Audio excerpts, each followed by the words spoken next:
And when you hear someone cry a genuine cry, not a drama cry, a genuine cry of despair, how could you not feel that and let it move you into, at the very least, sending love and light, if not compassionate action where appropriate or relevant? So to be able to feel, to sense, to be aware of the fact that there's billions of people crying for clarity, crying out for clarity, and they don't know. They don't know, but they seek for this. They seek for God. They seek for love. They seek for liberation. They seek for the end of self-judgment. And through your frequency, through your own constitution, just like Gandhi was constituted as a free, unified India, he made that happen. A single man, a single person, a single physical body made of pus and bones and blood, just as limited as yours, maybe even more because he was quite frail, caused an entire shift in human history for a billion people and more indirectly. A single person. Now, of course, he had help and support, but nevertheless, from the point of view of that single person, he decided to constitute himself to be the change.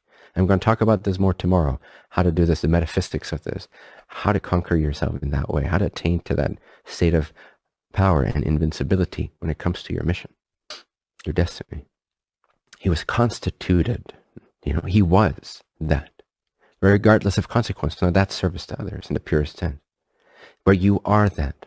Yes, it takes some sacrifice, but it serves you because it cleanses your entire history of separation between you and God. This is what I call honor. It's like the next step of integrity. It's not just values and morals. It's actual integrity to God, to your calling, to what you know is true, and to stand by that no matter the ridicule, no matter the opposition, no matter the violence. If you can do that, my friends, hats off to you. I'll call you my best friend for life, BFFs. Because I know what it takes, and it takes the courage, and I wish to inspire this in as many people as possible, because right now it cannot just be one man, it cannot just be one woman. It's got to be the whole. It's got to be all of you. And if not you, if not us, if not this, we're privileged to even have this live stream right now. We're privileged to have access to this kind of teaching. We're privileged to be aware enough to even be able to work with ourselves consciously, spiritually, to have the time and energy and space to do that. And billions are not so in that state of readiness right now. They haven't created that opportunity for themselves. So you shouldn't feel guilty, but you are privileged in a beautiful way. And we should take this with gratitude and appreciation and pay it forward by being constituted in God's love, by not being so consumed with our personal little bubbles automatically every day when we wake up. We don't even know who the fuck we are, and we just think that whatever we think is the truth. Pause yourself. There's this quote, I'm paraphrasing, as a woman, I think. I don't remember her name. I posted on Instagram once. It said something like, for the first hour of your day, the first hour of your day belongs to God. It's kind of like this suggestion. Like when you wake up, for an hour, don't be yourself. Don't do your regular thing.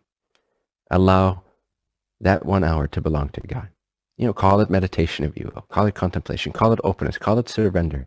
Call it just loving. Call it activating service to others.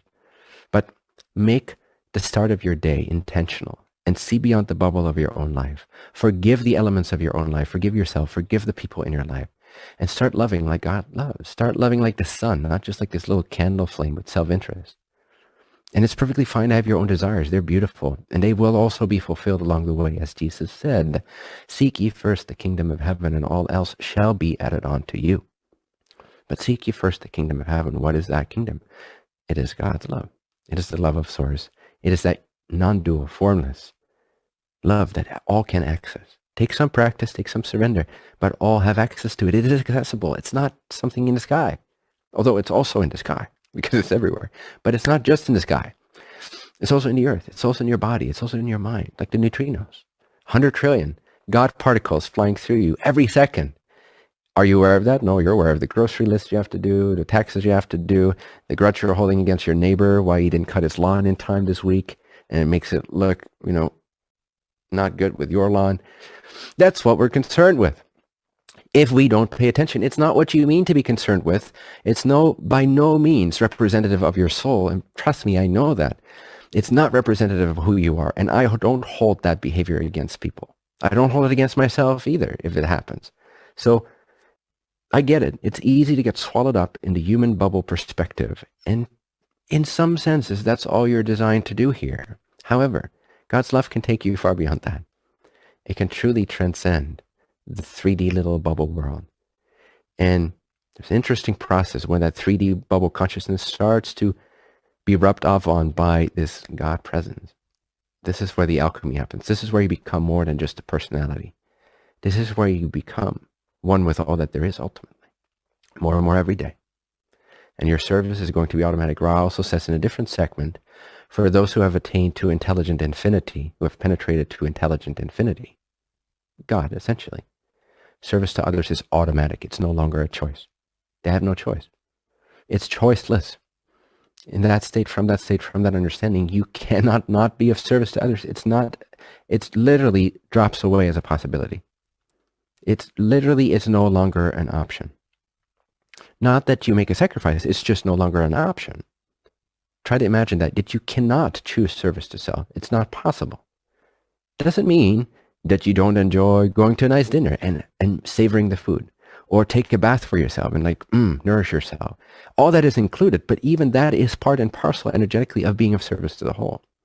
There's not a single part of your life that is not naturally motivated in service to the whole. That becomes automatic after a certain threshold. But until that threshold, intensifying, making it more intentional for you to be of service to others, even though it kind of still works with the duality of self and others, which ultimately disappears because God's love is non-dual.